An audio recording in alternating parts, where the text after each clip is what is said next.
Syederalun pernyataan Kepala Dinas Perindustrian dan Perdagangan Aceh, Insinyur Muhammad Tanwir yang mengatakan tomat Bener Meriah kurang berkualitas dan cepat busuk, ternyata telah membuat para petani di Kabupaten Bener Meriah kecewa. Alhasil, para petani menyerahkan buah tomat mereka kepada Kadis Perindak Aceh sebagai bentuk protes terhadap pernyataannya. Mana waktu tekar-tekar kan? Ibiran harga tomat 8.000, IP di Jaya harga tomat 10.000. Nah kejadian kita ngarah jalan ke memang arah pedagang si pasti beli. Penyerahan buah tomat sebagai pelampiasan kekecewaan para petani Bener Meriah tersebut terjadi di sela-sela acara pelepasan ekspor kopi Arabica Gayo di Bener Meriah pada Sabtu 14 Agustus 2021.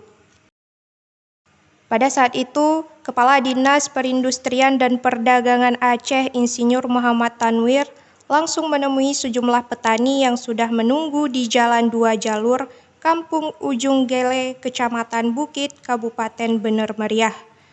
Secara bergantian, perwakilan petani menyerahkan buah tomat yang sudah dibungkus plastik pada Muhammad Tanwir.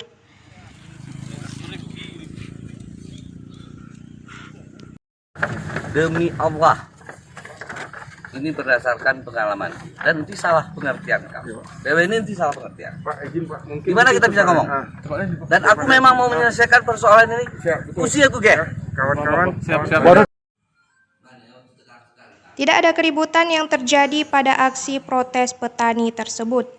Setelah menyerahkan tomat, para petani mengajak Kadis Perindak Aceh untuk berdiskusi di Pasar Bale Atu, Kecamatan Bukit, Kabupaten Bener Meriah. Dari Redelong, Budi Fatria, Serambi On TV. Demikian Syederalun, jangan lupa subscribe channel YouTube Serambi On TV dan baca informasi menarik lainnya di serambinews.com. Saya Yani Hardika, sampai jumpa.